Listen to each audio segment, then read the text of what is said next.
Hey everybody, DopDoper here. After a very long wait, the new episode of Skibidi Toilets is finally out, and we did not wait in vain. This episode is very long and incredibly interesting. There are a lot of cool details and Easter eggs hidden in it. Since it was too long, this video will be divided into two parts, so subscribe so you don't miss the second part. So, let's start a full analysis of the 63rd episode of Skibidi Toilets. Find all the secrets you didn't notice, and also we will make some theories. Watch this video until the end so you don't miss anything. It's going to be very interesting. Let's go. First of all, let's try to find out on which map the battle of this episode takes place. There is no map name in the video description, which means that the map was probably made by Dafuq himself.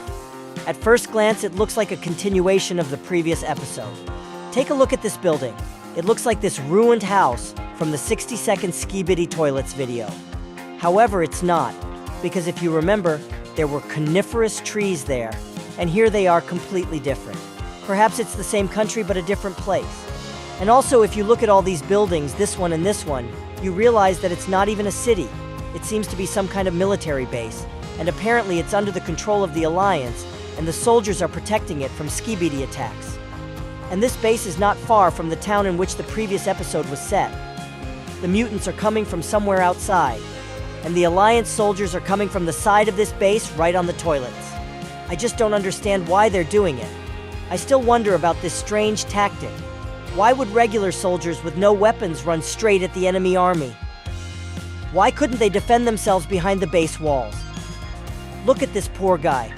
He doesn't have an assault rifle or even a club. That's so weird.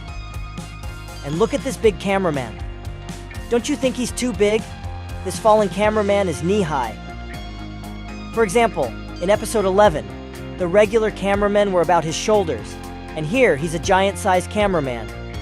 Maybe it's a new generation of large cameramen. What do you think? Let's keep looking. You see these toilets?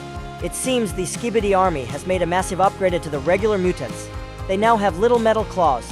Apparently many of the toilets will now be equipped with these. We see these artificial hands quite often. It seems the Skibidi have realized that without hands it's quite difficult to conduct combat operations. We haven't seen regular Skibidi toilets with claws in combat yet, but I assume these claws also have a paralyzing effect. They seem to have batteries in their cisterns that power their arms to incapacitate Alliance soldiers. I think we'll see their use in future episodes. Let's take a look at Alliance weaponry. Specifically, this stationary cannon that the operator fires. It seems to have a really big caliber. Judging by this scope, the projectile of this cannon is so big that you don't have to aim it to hit the enemy. We can see both of the operator's hands on the grips, which means that the trigger is on those grips. If you slow down the video, you can see how the operator squeezes his finger before firing. Here is the button that when pressed, the shot is fired. Here is the carrying handle for this gun, and this is where the shells are stored. I don't think it has many shells. It's got about 5, by the looks of it.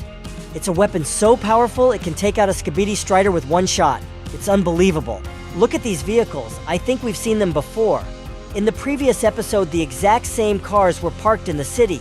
They're the same color and the same model. Apparently, there's a great love affair with cars like this in this country.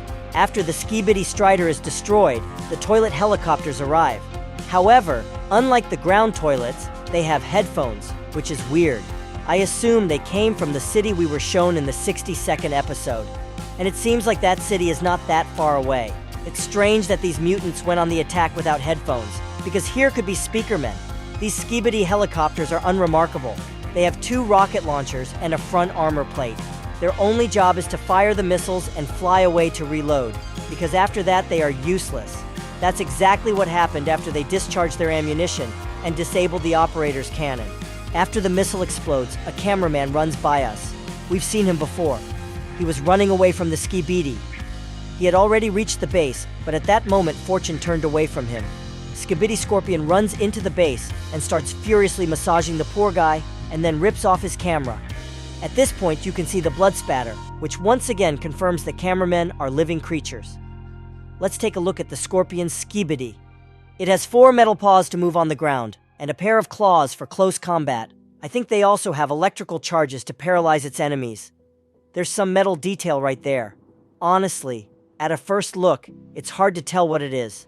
Nothing like this has ever been on a toilet before. It doesn't look like it's doing anything useful. It looks more like some kind of samurai helmet. He also has a jetpack. Already a fairly common item in Skibidi troops. We've seen it on a lot of toilets. However, this mutant is not some serious threat because he can be incapacitated with a regular laser machine gun. This paralyzes him, and after that, destroying the toilet is not such a difficult task. And then came the new Speakerman. Look at him. He has headphones and his speaker is glowing red. He's wearing a black suit like everyone else, but he's got a red shirt. We didn't see that here, but I bet he has red socks. We've already seen him back in episode 24. Let's remember him. After the gray Speakman helped the cameraman up, we are shown the Speakman in the red shirt. There he is, doing his signature dance with everyone. But does he remind you of anyone? In the 61st episode, we're shown the Speakerwoman. She's wearing a similar color. I think they're related. Maybe brother and sister. And they seem to have rather different behavior. Speakerwoman takes things more lightly, not taking the enemy seriously. It's as if it's some sort of game or entertainment for her. She doesn't hesitate to show off her abilities and taunt her opponents. And on the contrary, Upgraded Speakerman much more serious. He flew into Skibidi and neutralized the mutant with his knives. If you remember, Speakerwoman also had a couple of knives with which she blinded Jesus' toilet. Upgraded Speakerman uses his jetpack to neutralize Skibidi, but I'm more than sure that he knows how to use his speaker just like Woman. However, he's in no hurry to use his abilities, which again shows us his seriousness. Our cameraman holds out his hand to help him stand up and repeat a scene from the same 24th episode, but Speakerman refuses. Although he was there and saw the gray Speakerman helping cameraman to stand up, while dancing with everyone, apparently he has changed a lot since then. After the cameraman stands up, an Alliance combat vehicle passes in front of him. It is quite small, however it has a crew of 4 soldiers. 3 of the soldiers are machine gunners. These stationary machine guns are very similar to the machine guns from the Half-Life. Pretty powerful weapons. The minus of this vehicle is that it is not protected by anything and the crew is constantly risking their lives. And when this carriage drives out of the fence, it is immediately destroyed by a huge Skibidi Speakerman. Without any effort, he lifts it up with the soldiers and throws it aside. They didn't even have time to do anything. Also, behind him fly Skibidi helicopters with missiles. Apparently they have already flown to the base and replenished the ammunition. And with that scary scene, the first part of this episode ends as my analysis.